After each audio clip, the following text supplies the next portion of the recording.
Secundaria tercer grado. Tecnología. La técnica en innovación constante. Identificar lo que caracteriza las innovaciones en el avance de la técnica en distintos ámbitos y momentos históricos. Bienvenidos alumnas y alumnos de tecnología de tercer grado de secundaria. Es un gusto que nos acompañen a esta sesión de Aprende en Casa. Aprende en Casa es una estrategia educativa que la Secretaría de Educación Pública creó para llevar a cabo trabajo colaborativo con la familia y reforzar los aprendizajes. Identificaremos las características de los procesos y avances de innovación a lo largo de la historia. La tecnología en educación básica se divide en campos tecnológicos, agropecuarias y pesqueras, de alimentos, producción, construcción, información o comunicación. La tecnología también se relaciona con otras disciplinas como las matemáticas o la historia, lo que permite comprender que el conocimiento se interconecta para propiciar el desarrollo tecnológico que conocemos. En el siguiente video veremos cómo se inventó la batería y qué relación tiene con el electromagnetismo. Considera el siguiente experimento. Tenemos dos pedazos de metal, cobre y zinc, que vamos a conectar usando cables conductores. Y ahora sumergimos los metales en un electrolito, en este caso vinagre.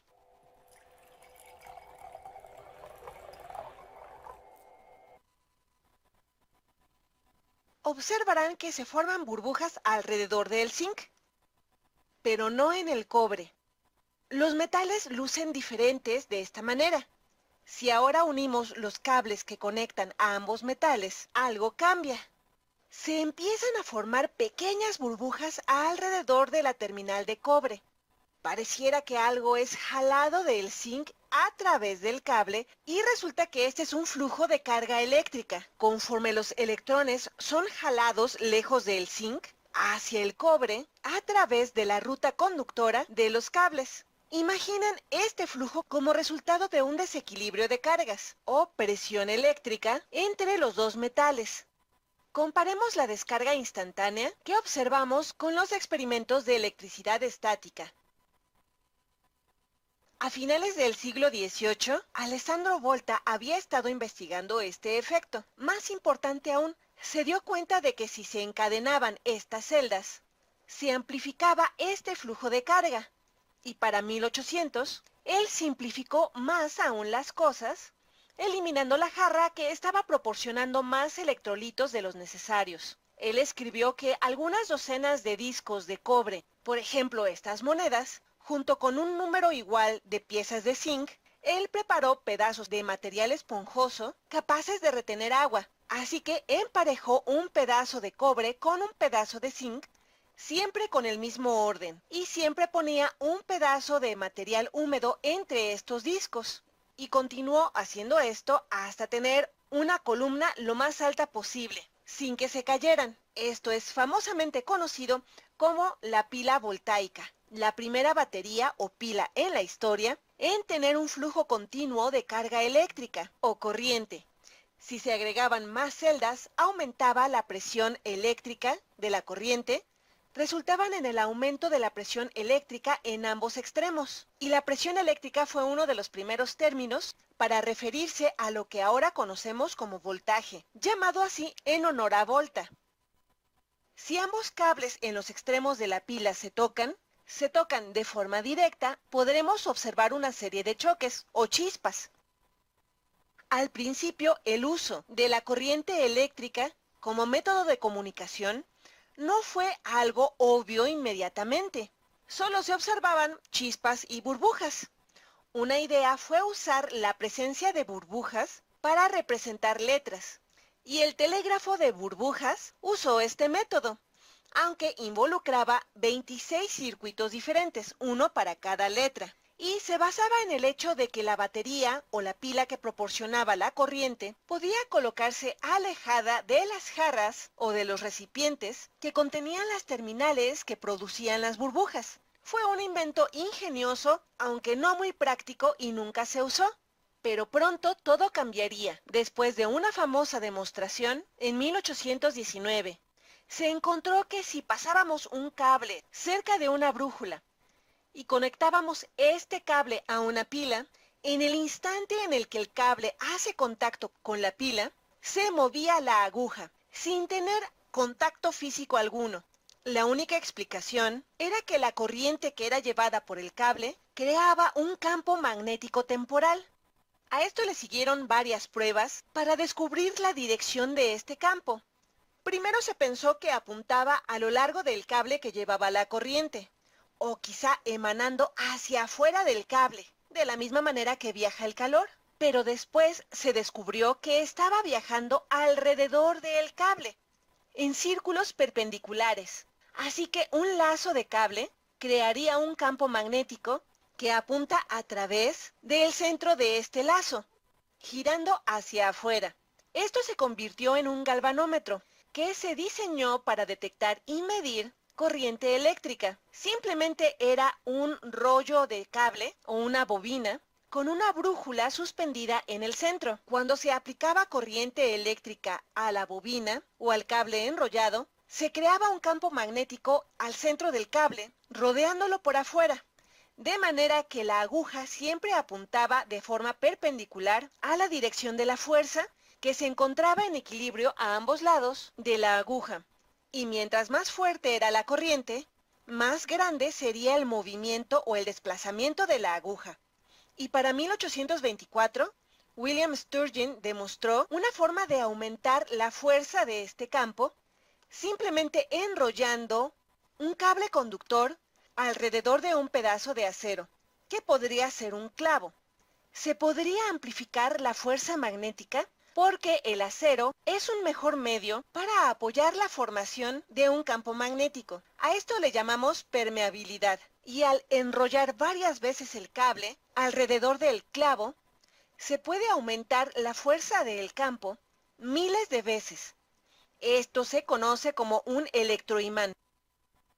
Así que de pronto era posible crear un campo magnético que podía mover agujas con precisión y fuerza usando una corriente eléctrica aplicada a la distancia, usando un cable enrollado largo y una batería potente.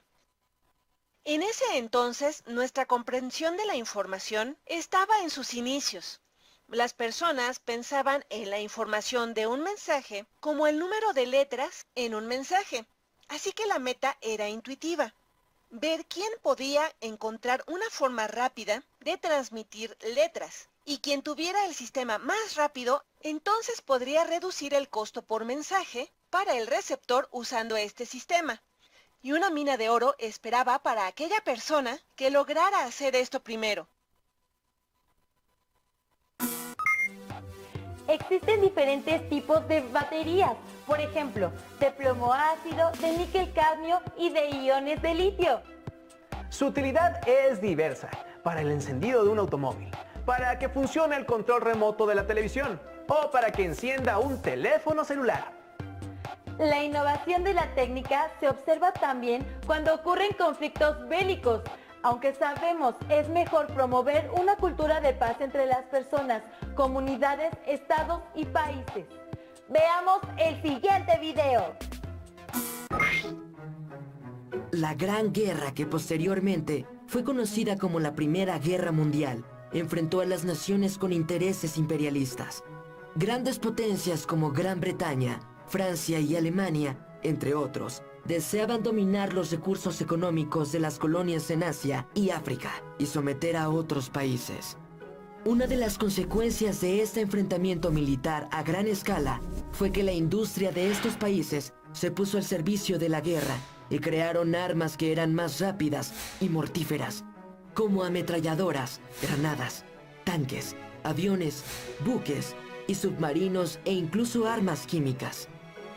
Las armas químicas generaron mucho temor entre las tropas, pues se trataba de un arma misteriosa que causaba efectos distintos a los de las armas convencionales, y para protegerse de esos gases mortíferos se inventó la máscara antigas.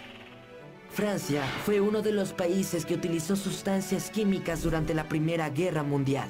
El agente químico fue lanzado primero con granadas de mano y después con granadas de fusil. No obstante, el volumen del agente tóxico era tan pequeño que su efecto era prácticamente nulo, sobre todo al emplearse al aire libre.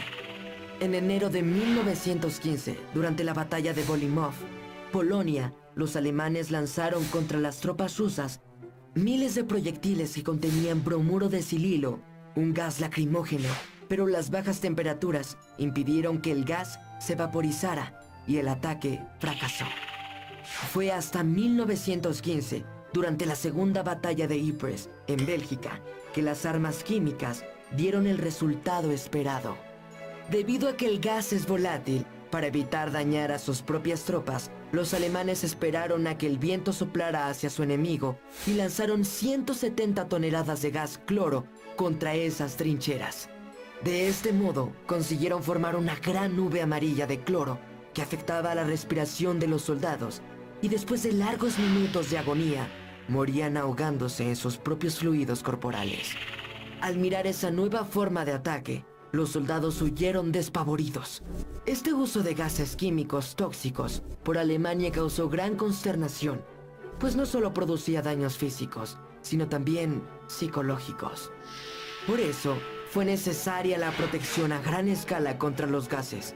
En 1916, comenzó la producción de la primera máscara antigás, que consistía en un trozo de gamuza empapados en amoníaco y otros agentes químicos que neutralizaban el ácido de los gases.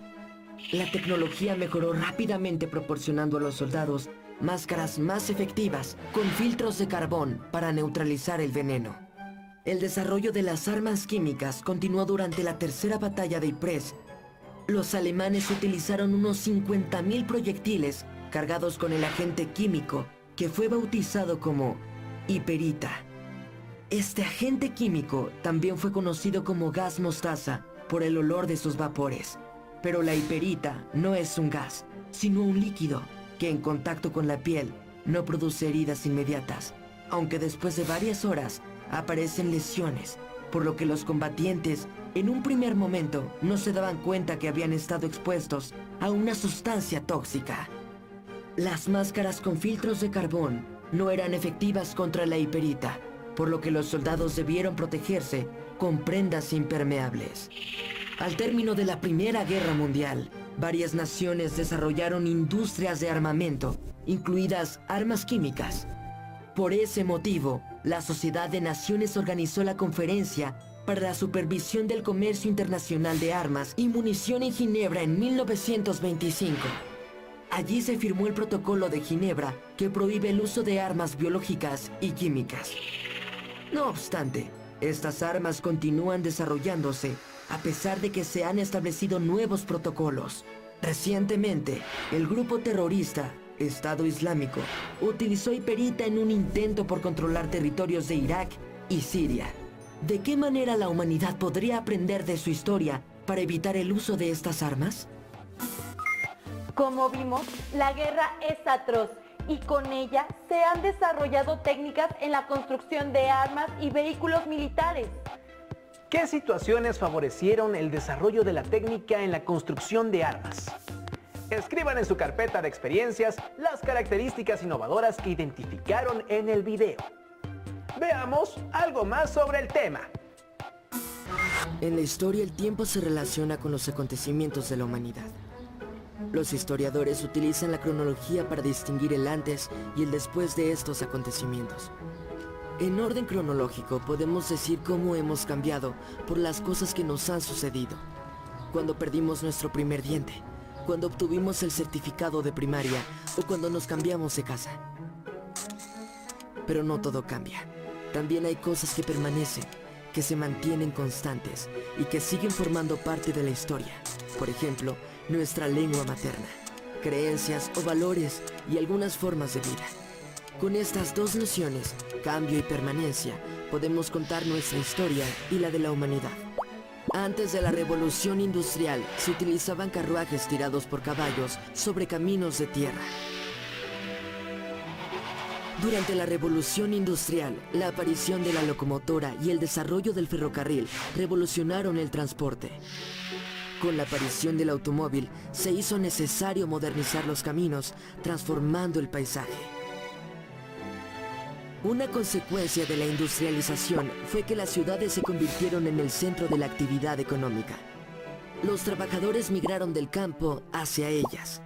Hoy en día, en las ciudades de México, Guadalajara y Monterrey, se encuentra la mayor actividad económica y diariamente muchas personas deben trasladarse de las zonas vecinas hacia sus centros de trabajo.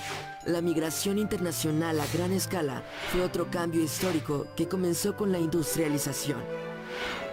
Miles de europeos viajaron a América, en particular a Estados Unidos, a través de contratistas, a quienes les pagaban por un viaje en las bodegas de los barcos, en las que habitualmente se almacenaba al ganado. Así estos contratistas obtenían sus ganancias con el transporte de migrantes que se empleaban en las obras del ferrocarril o en el trabajo de las minas. En la actualidad, ¿qué sucede con la migración? Seguramente en tu comunidad hay historias de personas que han migrado en búsqueda de mejores oportunidades económicas a Estados Unidos y han debido hacerlo en transportes que no están acondicionados para ellas, como camiones y trenes de carga. Las personas continúan buscando mejorar sus condiciones de vida, pero también migran por razones políticas, religiosas o por desastres naturales, entre otras. La industrialización del siglo XIX fue un proceso que transformó las relaciones económicas, a la sociedad y la vida cotidiana de las personas. La historia humana es cambio y permanencia en el tiempo, es decir, los procesos históricos pueden implicar transformaciones, pero hay muchos elementos del pasado que se mantienen constantes y que podemos identificar en el presente. De esta manera, las nociones de cambio y permanencia nos ayudan a comprender nuestra historia. Reflexionemos sobre las siguientes preguntas. ¿Cómo se trasladaban las personas por tierra antes de la Revolución Industrial? ¿Cuál fue la relevancia del ferrocarril para la movilidad de las personas? ¿Qué otros requerimientos fueron necesarios para el funcionamiento de estos vehículos? ¿Consideran que es necesaria la innovación constante de la técnica? En su carpeta de experiencias, redacten sus conclusiones para que posteriormente las compartan con su docente. Para reforzar lo aprendido, platiquen con su familia sobre el tema. Es momento de despedirnos. Los esperamos en otra sesión de Aprende en Casa. ¡Nos vemos pronto! ¿Cómo se trasladaban las personas por tierra antes de la Revolución Industrial?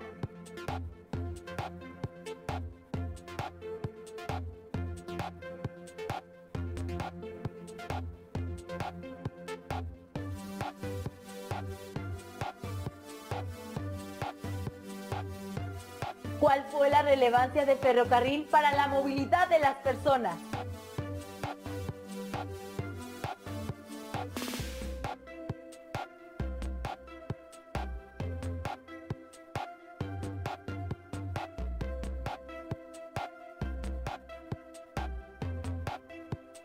¿Qué otros requerimientos fueron necesarios para el funcionamiento de estos vehículos?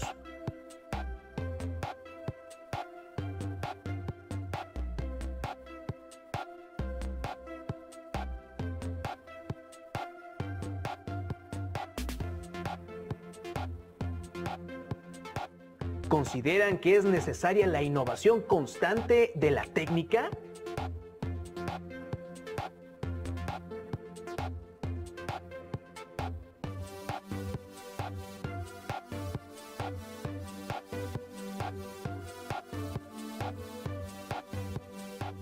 ¿Qué es tu carpeta de experiencias?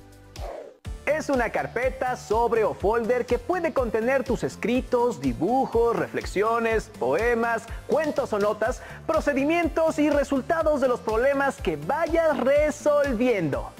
Así como también fotografías, recortes y otros productos que realices a partir de las sugerencias de actividades que se te presenten en los programas de televisión de Aprende en Casa. ¿Cómo puedes identificar tu carpeta de experiencias? Para identificar tu carpeta, te sugerimos ponerle tu nombre, el de tu escuela y el grupo al que perteneces, así como decorarla a tu gusto. Con respecto a tus trabajos, identifícalos con la fecha y la asignatura que le corresponden.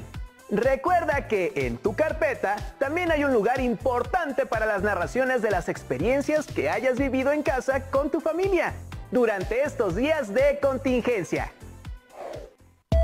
Clasificación A. Apto para todo público.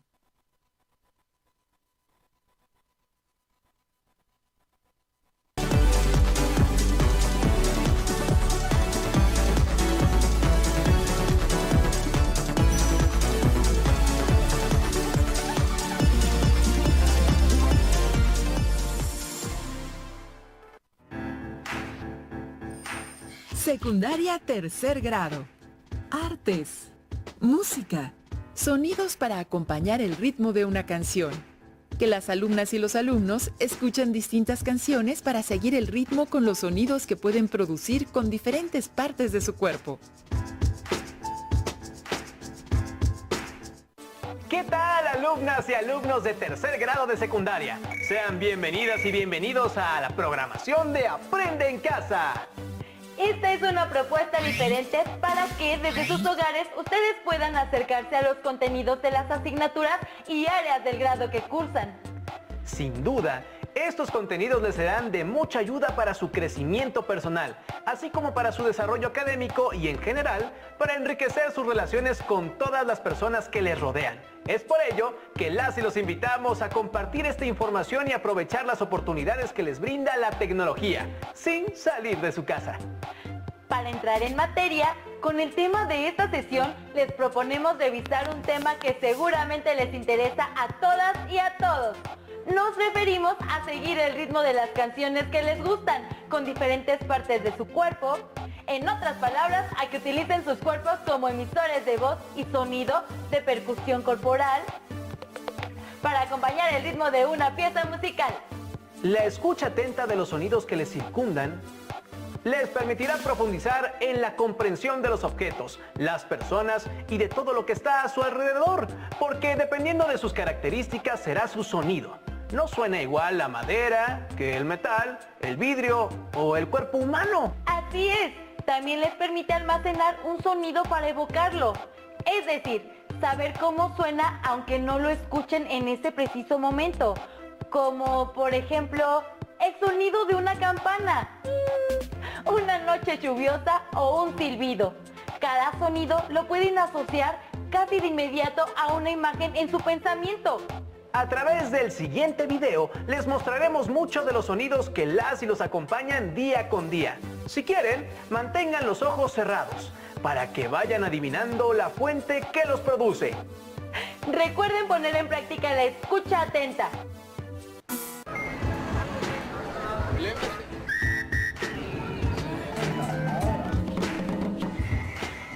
El sonido es parte de nuestra vida cotidiana y para entenderlo mejor, basta mantenerse atento a lo que ocurre en nuestro entorno, en nuestro mundo sonoro. Esto requiere algo de quietud y paciencia, porque son tantos sonidos que se llegan a confundir entre sí. Reflexionemos sobre el sonido. Cierra los ojos y escucha los siguientes sonidos. Imagina de dónde provienen. ¿Listo? ¿Qué tal esto? ¿Y esto? Y ahora una más. A través del sonido, conocemos el mundo que nos rodea. Sabemos que la licuadora está encendida, no solo porque conocemos cómo se ve, sino también porque la escuchamos cuando está funcionando. Sin el sonido tampoco podríamos mantenernos en pie mientras caminamos, pues es muy importante para tener en funcionamiento nuestro sentido del equilibrio.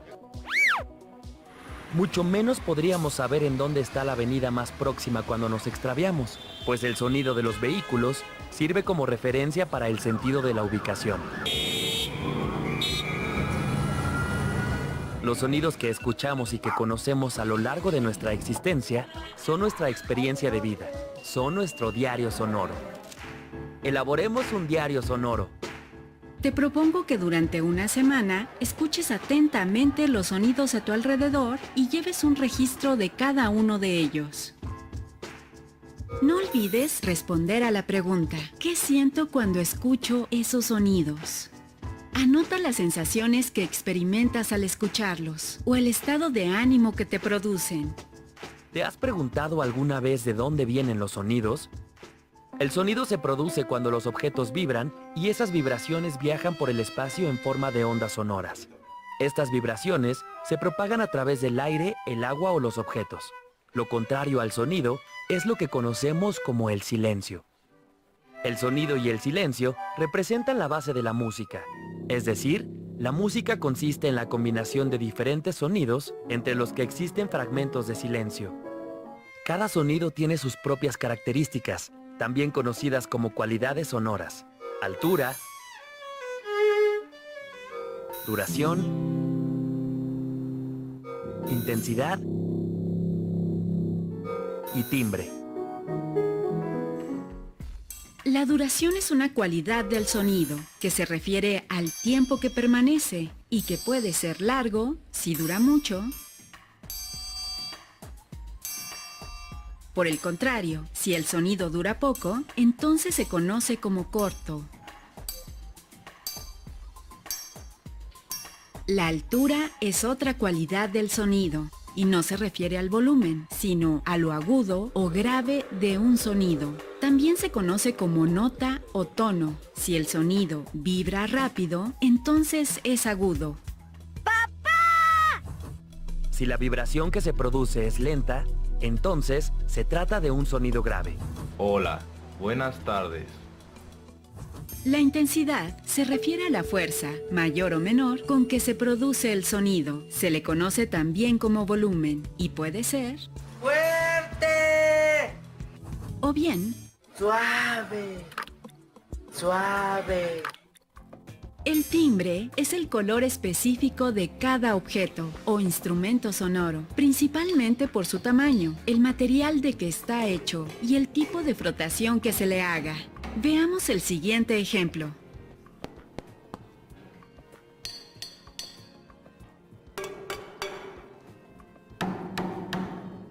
Ahora sabemos que cada sonido es distinto dependiendo del objeto que lo produce, de su tamaño y material del que está hecho. ¿Has notado cómo un piano o una guitarra pueden tocar la misma nota y sonar distinto porque su material y tamaño son distintos? Recuerda registrar en tu diario sonoro cada objeto que produce cada sonido, así como el lugar y el momento en que los escuchaste. Describe tu experiencia personal y explica qué sensación experimentaste, cómo te sentiste al escucharlos, si fueron sonidos agradables, ruidosos o si también hubo silencio. Comparte tu información en clase y escucha con atención las experiencias de tus compañeros mientras elaboraban su diario sonoro. De todos los sonidos que escucharon en el video, ¿cuáles podrían intentar reproducir utilizando únicamente su cuerpo? Yo creo que absolutamente todos. Por ejemplo, se me ocurre imitar el sonido de una hoja seca cuando alguien la pisa. Me suena algo como a... ¿A ustedes cuáles se les ocurren? Sin duda, cada uno de ustedes puede generar muchos sonidos con su cuerpo, con sus manos, brazos, pies, piernas o cualquier otra parte, al ser percutida, es decir, al ser golpeada suave o fuertemente con otra parte de su cuerpo. Asimismo, su cuerpo genera voz y con esa voz puede hacer muchos sonidos extraños y divertidos para seguir una canción, aunque también pueden silbarla o cantarla. Para ello, tienen que explorar qué sonidos son capaces de inventar. Dichos sonidos pueden ser fuertes, suaves, largos, cortos, agudos o graves. Una vez que han explorado mucho de los sonidos que son capaces de hacer con su cuerpo, pueden buscar una canción que sea de su agrado y tratar de seguir el ritmo mediante su voz. Para recordar qué es el ritmo y cómo pueden seguirlo, las y los invitamos a ver el siguiente video. ¿Qué diferencia hay entre melodía y acompañamiento? ¿Cómo puedo acompañar una canción con ritmo e instrumentos melódicos? En la música, el ritmo nos muestra una frecuencia de repeticiones llamada pulso, que se presenta con intervalos regulares, lentos o rápidos, cortos o largos, y altos o bajos, dependiendo del estilo de la composición musical. Básicamente, el ritmo indica el tiempo y se refiere a la velocidad con que debe interpretarse una pieza musical. También nos indica el carácter de la misma, que puede ser solemne, triste o alegre. Todo esto conservando la unidad dentro de un compás, que es una medida de la música, que divide el tiempo en partes iguales, y señalando el acento, que indica que una nota debe ser tocada con mayor intensidad que otras, es decir, que audiblemente deben destacarse de notas no acentuadas. El ritmo es la repetición ordenada de compases, pulsos y acentos, lo cual produce una sensación de movimiento. El ritmo determina la forma en la cual el oyente percibe la obra. Hagámoslo completo. ¿De acuerdo? 1, 2, 3.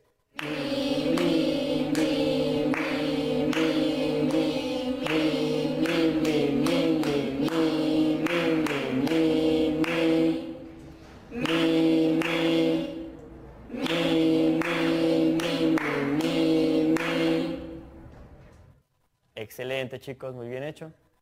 La palabra melodía es de origen griego y significa canto acompañado de música. Se forma al organizar un conjunto de sonidos graves o agudos, cortos o largos, suaves o fuertes, para formar desde una frase o idea musical hasta una obra completa.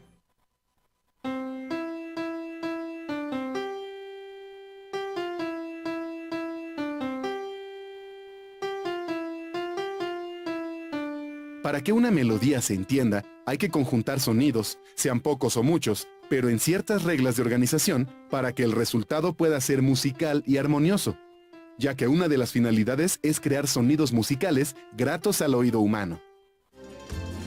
Observemos un ejemplo de una línea rítmica.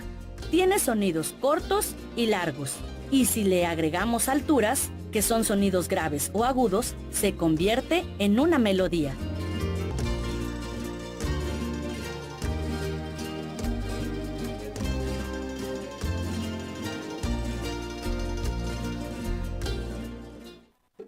El acompañamiento musical se refiere precisamente a dar acompañamiento o sostén a la melodía principal y acompañarla.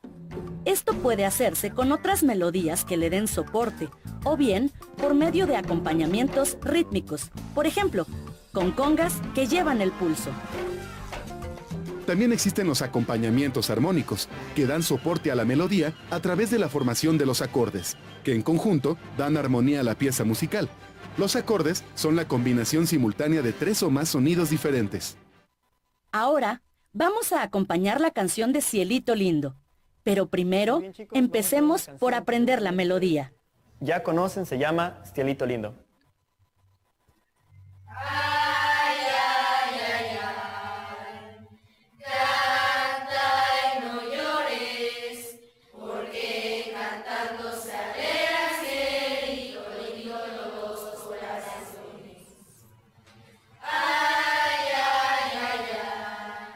Bueno, chicos, ahora tocaremos la melodía de Cielito Lindo con los clarinetes y la flauta, apoyándose por supuesto de las personas que ya saben. ¿De acuerdo? 1, 2, y...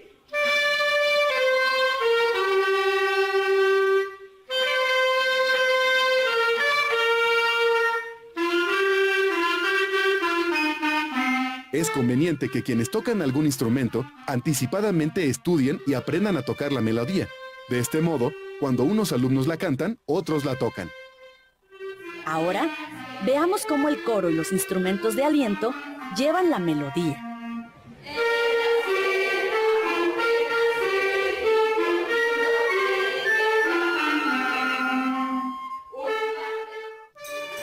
Ahora le vamos a agregar el acompañamiento rítmico, donde el pandero marca los 3 pulsos de cada compás y las claves llevan el acento solo en el primer pulso de cada compás.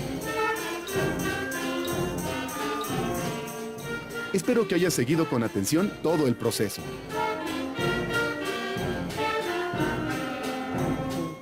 ¿Con qué instrumento puedo tocar una melodía? ¿Con qué instrumento puedo acompañar una canción? Atrévete a formar parte del ensamble instrumental en tu escuela y con tus amigos. En Internet ya existen muchos videos, audios y partituras en los que te puedes apoyar para aprender a tocar instrumentos musicales. Mucho éxito en tu búsqueda. Como pudieron ver, el ritmo de una canción es muy importante, porque ordena los sonidos que se escuchan en un determinado tiempo. Por eso existe música de diferentes tipos. Algunos pueden ser más rápidos y otros más lentos. Antes de seguir el ritmo de una canción con los sonidos que pueden producir mediante su voz, los y las invitamos a que exploren los sonidos que pueden hacer al percutir el resto de su cuerpo, empezando por explorar con qué partes les es posible hacer una percusión más fuerte, como una mano golpeando la otra mano, una pierna, la espalda o el abdomen, y con qué partes les es más fácil hacer percusiones suaves, por ejemplo, al percutir su mano en su cabeza, en su mejilla o en su nuca. También pueden intentar hacer dos percusiones distintas al mismo tiempo. Por ejemplo, al frotar su oreja con una mano y con la otra mano dar golpes suaves en la otra oreja. Escuchen atentamente cada uno de los sonidos que logran producir con su cuerpo y pongan una canción que les guste mucho a un volumen bajo para que puedan seguirla con su voz y con sus percusiones corporales. Para que se den algunas ideas, les proponemos ver el siguiente video. ¿Qué es el ritmo? ¿Qué es el pulso y el acento? ¿Cómo se conforman las figuras rítmicas y para qué sirven? 1, 2, 3, El ritmo es la ordenación de sonidos en el tiempo. Es la sucesión de sonidos y pausas o silencios de distintas duraciones. Si tenemos un ritmo regular donde cada sonido dura lo mismo, uno después de otro, entonces el ritmo y el pulso coinciden. El pulso es un latido regular y constante como el latido del corazón. Es una secuencia de golpes, latidos, movimientos o empujes que se repiten a lo largo del tiempo de manera regular. Cada latido está separado del siguiente por el mismo periodo de tiempo.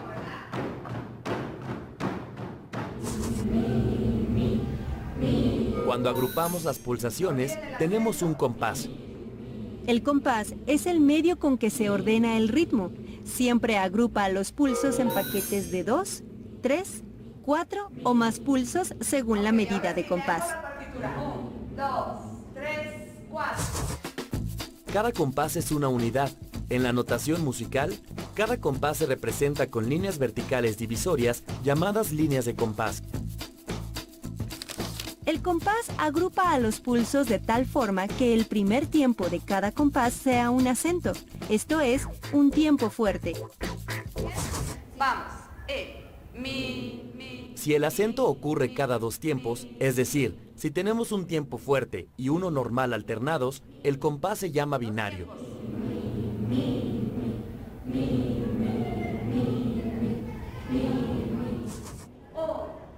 Tenemos un compás ternario cuando el acento ocurre cada 3 tiempos o pulsos. Eso es.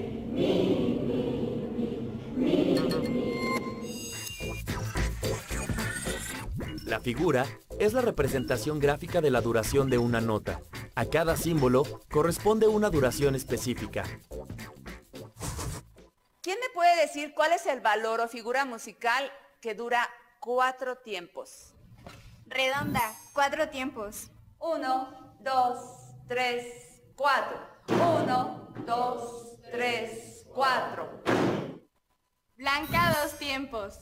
3, 4. 3, 4. Negra, 1 tiempo. Corchea, medio tiempo. 1, 2, 3, 4. Semicorchea, 1/4 de tiempo. 1, 2, 3, 4. 1, 2, 3, 4. 1, 2, 3, 4. Una vez comprendidas las figuras rítmicas, haremos ritmos con las palmas y con la voz. Observa que una medida de compás está en 2 tiempos o 2 pulsos.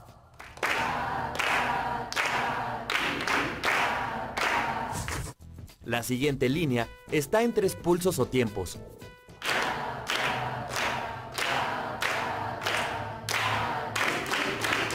La última línea está en 4 tiempos. Ahora vas a acompañar las palmas con la voz. Diremos ta cuando la figura sea una negra y titi cuando sean 2 corcheas. 3, 4.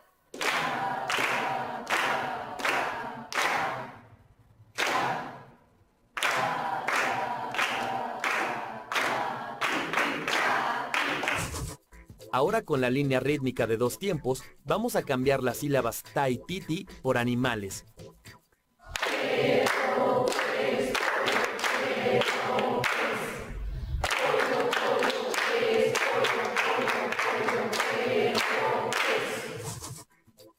Ahora realicemos el ejercicio con una línea rítmica de 4 tiempos.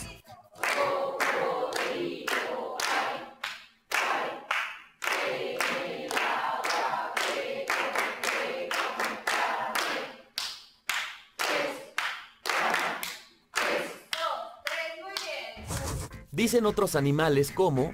¿Qué animal no sirve para negras? Dinosaurio sirve para negras. ¿Y cómo suena? Dinosaurio. Sí, me encanta, suena perfecto. Otra idea, ¿quién me dice? Lobo. ¿Para? Para cuartos. Lobo. Diviértete con tus amigos cambiando las sílabas por otras cosas que los hagan reír. Es muy divertido seguir el ritmo de una canción, porque naturalmente su cuerpo comienza a moverse al escucharlo. Aprovechen estos movimientos naturales para acompañarlos con un sonido de los que han inventado y sigan explorando hasta conseguir el ritmo de toda la canción con todas las partes de su cuerpo, incluida su voz. Recuerden que cada sonido, sea del entorno de una canción o el que producen con su cuerpo, tiene altura, la cual permite distinguir un sonido agudo de uno grave. Tiene intensidad, la cual permite distinguir un sonido fuerte de uno suave. Y cuenta con una duración, la cual define el tiempo durante el que se mantiene un sonido. Por ello, los sonidos pueden ser largos, muy largos, cortos o muy cortos. Pueden cantar, chiflar o tararear la canción mientras percuten diferentes partes de su cuerpo para crear sonidos. Las y los invitamos a que lo hagan para seguir el ritmo de su canción favorita. Practiquen hasta que sus sonidos puedan escucharse al mismo ritmo que la canción y después busquen el momento para presentar su canción y los sonidos que han inventado ante sus familiares. De ser posible, asignen un sonido a cada integrante de su familia para que lo repita durante toda la canción o en un fragmento de ella. Y escuchen que no lo pierdan para que juntos combinen muchos sonidos corporales siguiendo el ritmo de la canción. Hagan un registro de esta actividad y guárdenlo en sus carpetas de experiencias para que lo puedan compartir con sus compañeros y compañeras y sus maestros o maestras cuando regresen a sus clases presenciales. Con esto llegamos al final de la sesión, pero los invitamos a seguir con la programación de Aprende en Casa. Además, recuerden que tenemos una cita en la siguiente sesión de la asignatura de Matemáticas, 3er grado de secundaria. ¡Diviértanse mucho! ¡Hasta pronto!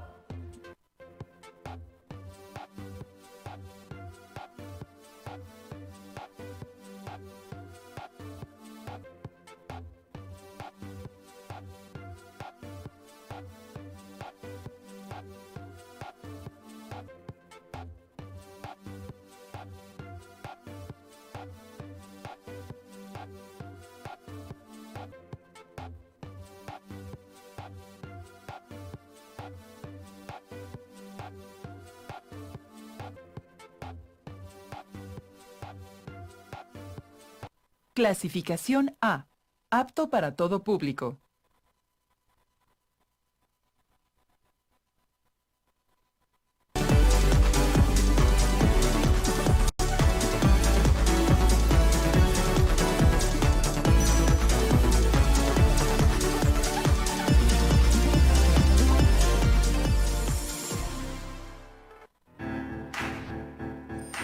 Secundaria 3er grado. Español. Todas las opiniones son personales. Que los alumnos conozcan características básicas sobre los artículos de opinión y elementos para su escritura.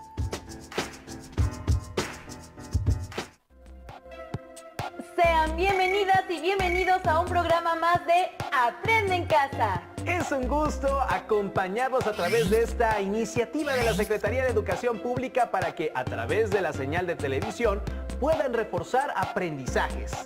En esta sesión vamos a trabajar con una parte esencial de los periódicos, los artículos de opinión. ¿Qué les parece? En el transcurso de la secundaria han trabajado con los medios de comunicación, en especial con los periódicos. Nos concentraremos en la escritura del artículo de opinión para saber en qué se diferencia de otros textos que también aparecen en los periódicos. En el siguiente video encontrarán las características y propósitos del artículo de opinión y sus diferencias con otros textos periodísticos. Recuerden tomar nota. ¡Veamos juntos el video! Hola, ¿qué tal? Hoy nos encontramos en una de las áreas creativas de un diario de circulación nacional. ¿Se han preguntado qué se necesita para que un periódico llegue a nuestras manos? En este tipo de publicaciones regularmente leemos gran variedad de artículos de opinión escritos por especialistas reconocidos. En este programa identificaremos las características y propósitos del artículo de opinión.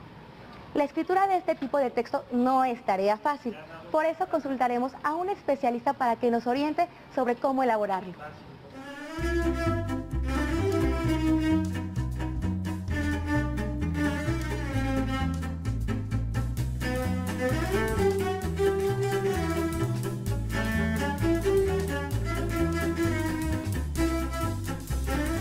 Un periódico contiene gran cantidad de información presentada en las distintas secciones. Cada texto es elaborado con un fin específico y debe cumplir con ciertas características. Recordemos que los géneros periodísticos están relacionados con el objetivo del comunicador, que puede ser informar, opinar o simplemente entretener.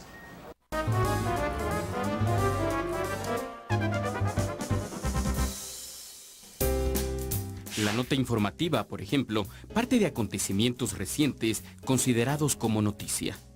La noticia se redacta en el primer párrafo y en estas primeras líneas se debe responder las preguntas clásicas. ¿Quién? ¿Qué? ¿Dónde? ¿Cuándo? ¿Cómo? La nota informativa debe aportar el mayor número de datos utilizando la menor cantidad de palabras. Debe ser concisa, clara y objetiva, evitando palabras innecesarias. La entrevista regularmente reproduce una conversación entre entrevistador y entrevistado. Es el resultado de un proceso que debe cumplir ciertos pasos. La preparación, que es el momento en que debe elegirse a quién se va a entrevistar. La conversación, que es cuando se produce el diálogo. La escritura, que inicia con la revisión y selección del total de la entrevista. El proceso termina con la publicación de la entrevista. La crónica es un relato minucioso de los acontecimientos. En contraste con la noticia, en la crónica se inicia por el final, es decir, se presenta el desenlace y después describe los acontecimientos conforme fueron desarrollándose temporalmente. El reportaje es un trabajo periodístico de carácter informativo y documental referente a un personaje, un suceso, un descubrimiento o cualquier otro tema.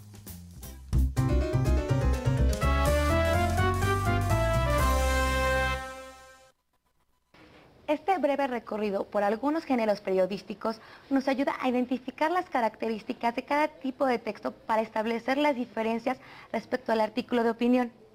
Ahora, ¿qué les parece si conversamos con un especialista para que nos oriente sobre aquellos aspectos que debemos considerar al escribir un artículo de opinión? Hola, Elizabeth. Hola, ¿qué tal? Te comento que tengo como tarea escribir un artículo de opinión. Seleccioné el tema estereotipos de belleza y trastornos alimentarios, pero tengo dudas sobre cómo hacerlo. ¿Podrías decirme cuáles son las características de un artículo de opinión? Bueno, mira, como has visto en clases anteriores, el periodismo debe ser sumamente objetivo, ir a los hechos y nada más. Sin embargo, las personas que escriben tienen muchas veces un punto de vista respecto de los acontecimientos. Ese punto de vista es justamente la opinión. La opinión es una postura que tú vas a adoptar respecto de los temas que tú estás investigando. Es muy importante que consideres los diferentes formatos en los que se pueden presentar estas opiniones. En términos generales son los artículos de opinión, que son los artículos que escriben las personas y publican generalmente en la prensa, aunque últimamente también habrás visto periodismo de opinión tanto en la televisión como en el radio, incluso en el cine. Es muy importante lo que llamamos la página editorial, que es la página en la que la casa que está dando el financiamiento del periódico o del programa está tomando la postura respecto de los problemas. Hay algunos acontecimientos que solamente se describen, pero hay sobre otros acontecimientos que vale la pena opinar. Uno de ellos es el que tú estás investigando. Es un tema muy importante porque los medios masivos de comunicación presentan una idea de belleza que puede resultarte muy sugestiva y sin embargo al mismo tiempo ser muy perjudicial. Es importante entonces que fijes una postura respecto de cómo vas a ver el tema, si estás o no de acuerdo con él y cómo expresar ese acuerdo. ¿Cuál es la función de un artículo de opinión? Bueno, mira, la función de un artículo de opinión tiene que ver con el auditorio. Evidentemente, el periodista lo que busca es generar lo que se llama opinión pública. Es decir, generar una conciencia, una manera de mirar el mundo desde la perspectiva del propio autor. Por eso el texto de opinión siempre utiliza lo que podríamos llamar una función más allá de la referencial y que permita en un momento dado convencer a la otra persona de la postura que tú estás tomando. No basta con que tomes postura, debes además ser lo suficientemente claro para que el otro diga, oh sí, yo quiero pensar como ella y voy a pensar como ella. A eso se llama opinión pública.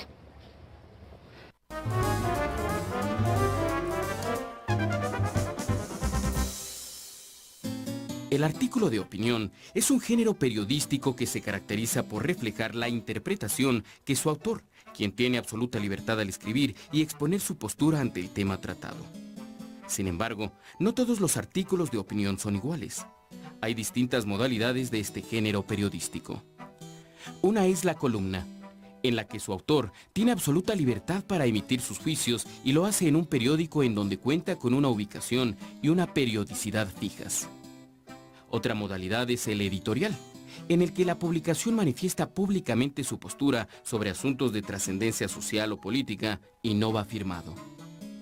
Y finalmente, encontramos el artículo firmado, que se distingue porque puede ser una colaboración esporádica o periódica en un medio.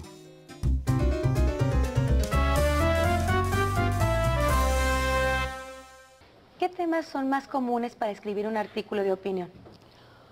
Uy, pues mira, prácticamente todo lo que sucede es susceptible de ser tomado desde una postura. Sin embargo, aquellos temas que se prestan a ser polémicos son más apropiados para escribir artículos de opinión. ¿Sobre qué puedes generar polémica? Pues sobre aquellas cosas en que tú dices estoy de acuerdo o no estoy de acuerdo. ¿Te castigo o no te castigo? ¿Me lo como o no me lo como? ¿Me subo o no me subo a ese autobús? Estos elementos son los que tienen que ver con los artículos de opinión. Tú has elegido uno muy importante porque los medios masivos de comunicación hacen un énfasis a un estereotipo de belleza femenina que tiene que ver con la delgadez. Pero los mexicanos, las mexicanas, solemos ser un poco gorditas.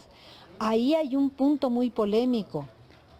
¿Eres delgada o no? Es un tema muy, muy interesante. ¿Cuál es el procedimiento para escribir un artículo de opinión? Bueno, mira, el procedimiento es el mismo para escribir todo tipo de texto. Siempre te tienes que documentar.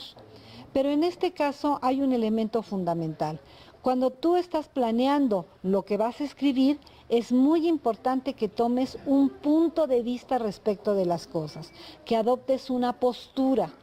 Una vez que has adoptado esta postura, tienes que buscar aquellos argumentos que te van a facilitar demostrar aquella afirmación que tú estás tratando de decirle al otro para convencerlo. Con todo lo que he leído tengo más clara mi postura, aunque creo que debo contrastar mi opinión con la de otras personas, lo cual no me resultará nada fácil. Por eso creo que conocer la opinión de un articulista me ayudará mucho.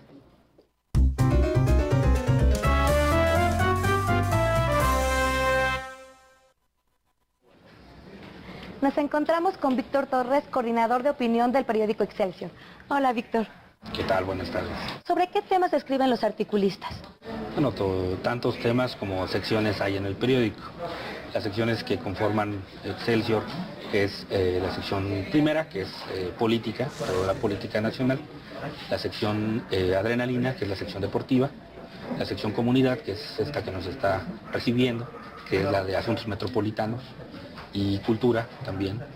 La sección de función, que es la sección de espectáculos, la sección global, que es la sección internacional, y la sección dinero, que tiene que ver con finanzas. Es decir, como ves, es un mundo de temas y que creemos que tienen que ver con el interés público. Es decir, todos estos temas tienen lectores que están siguiendo todos los días una información nueva. ¿Qué características tienen sus artículos? Bueno, los artículos, como todos los artículos en general, tienen dos características importantes que los conforman.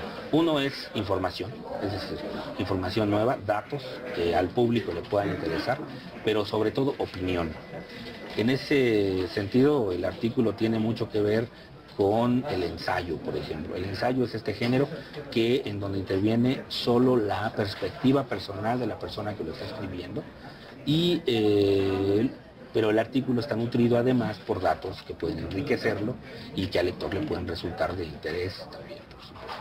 Entonces tenemos estas dos características generales, pero además una extra que me parece también muy importante, que es que estén bien escritos.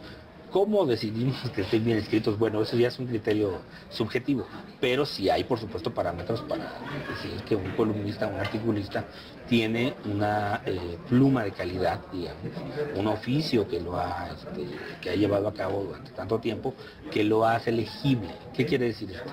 Que lo hace interesante, que lo hace fluido, que lo hace ameno, y por supuesto que lo hace aceptado entre el lector. Esas son básicamente las características. Pues muchísimas gracias, Víctor. Hombre, al contrario, muchas gracias a ustedes. Seguimos.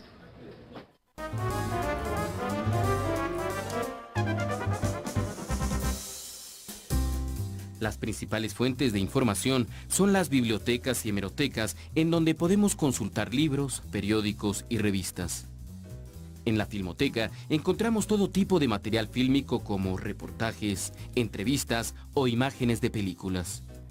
También son útiles para una investigación las fuentes de primera mano como las entrevistas o encuestas, cuestionarios o experimentos. En fin, tenemos al alcance una fuente inagotable de información. Solo habrá que buscar. La jornada de trabajo fue muy productiva. Encontré datos muy valiosos que puedo utilizar en mi artículo y la opinión de los entrevistados me dio una idea sobre cómo escribirlo. Me despido y los invito a ver nuestro próximo programa, donde conoceremos algunas orientaciones para realizar el análisis de la información. Como vieron, en estos textos lo más importante es el punto de vista desde el cual se asumen los hechos. Pudieron notar que los temas para escribir un artículo de opinión son prácticamente ilimitados. Escribir un texto periodístico de cualquier género es un trabajo que requiere de una preparación previa, en especial para buscar la información, escribir y reescribir. En el siguiente video les presentamos algunas estrategias para crear sus propios textos. Veámoslo. ¿En la escuela te dejan escribir artículos periodísticos y no sabes por dónde empezar? No existe un modelo ideal para hacerlo, pero estos sencillos pasos pueden ayudarte. 1. Elige el tema. Pregúntate sobre qué quieres escribir o acerca de qué necesitas escribir. Elige un tema de interés que resulte relevante para muchas personas. 2. Busca la información en libros, internet o haciendo entrevistas a expertos sobre el tema y ordénala en hechos, causas y consecuencias. 3. Revisa la información y da respuesta a las preguntas ¿qué?, ¿quién?, ¿cuándo?, ¿dónde?, ¿cómo? y ¿por qué? 4. Crea borradores. Ten presente que los mejores artículos no salen a la primera. Por tanto, practica escribiendo una y otra vez. Experimenta diferentes formas de organizar la información y asegúrate que las ideas entre cada párrafo se enlacen perfectamente. Esto permitirá que tus lectores comprendan mejor tus ideas. 5. Piensa en el público. Siempre ten en mente para quién estás escribiendo. Piensa si la información que elegiste y la forma en que lo estás contando puede resultar interesante o no para tu público. 6. Escribe.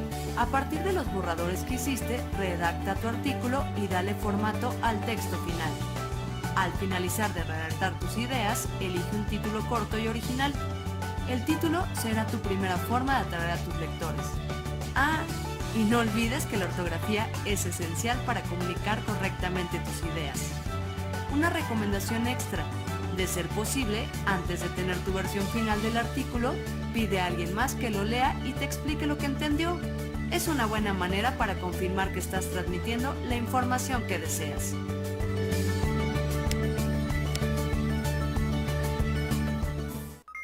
Hay acciones cruciales para la creación de un texto periodístico, como crear borradores y pedir el apoyo de otras personas en la revisión. Recuerden que es importante saber presentar sus argumentos para que el texto sea persuasivo. Acompáñenos a ver el siguiente video. ¿Qué quiero decir? ¿A quién se lo quiero decir? ¿Cómo argumento lo que quiero decir? Estas son algunas preguntas para redactar un borrador. Un borrador es un texto donde por primera vez plasmas el orden de tus ideas, seleccionas el público y el vocabulario que vas a utilizar. Para comenzar a escribir un borrador, primero responde: ¿qué es lo que quieres comunicar? La respuesta será la idea principal de tu texto. Después, debes pensar en cómo presentarás tu idea. Puedes apoyarte en la estructura que deben seguir los textos. La introducción expone de manera sintética la forma del texto. En el desarrollo se expresa la idea principal y los argumentos. Y por último, en la conclusión se presenta una síntesis de la idea principal y de sus argumentos. Existen dos maneras de argumentar una idea principal, ya sea de forma inductiva o deductiva. Puedes comenzar introduciendo los argumentos necesarios para presentar tu idea principal. Esta es la forma inductiva. También puedes hacerlo de manera inversa. Primero presentas la idea principal y después los argumentos. Esta sería la forma deductiva. Sin importar quién vaya a leer tu texto, exprésate con claridad, así que evita expresiones redundantes.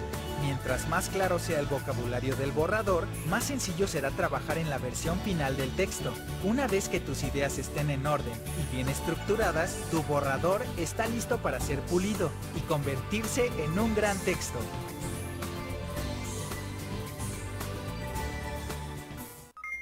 El artículo, como otros textos, tiene introducción, desarrollo y conclusión y puede presentar argumentos de forma inductiva o deductiva. Respondan a las siguientes preguntas. ¿Qué impresión les causó el articulista? ¿Les convenció su postura? ¿Por qué?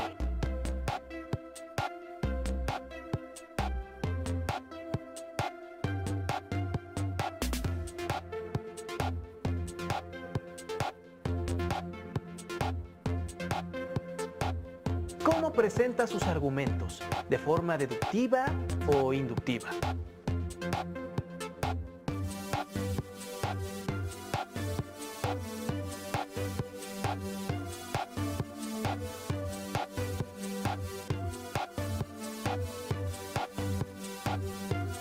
Para crear su artículo de opinión y compartir con sus docentes, escriban una nota en su carpeta de experiencias sobre la pregunta: ¿qué ideas les pueden servir para la redacción de sus propios artículos? Los esperamos en la siguiente sesión de Aprende en Casa. ¡Hasta la próxima!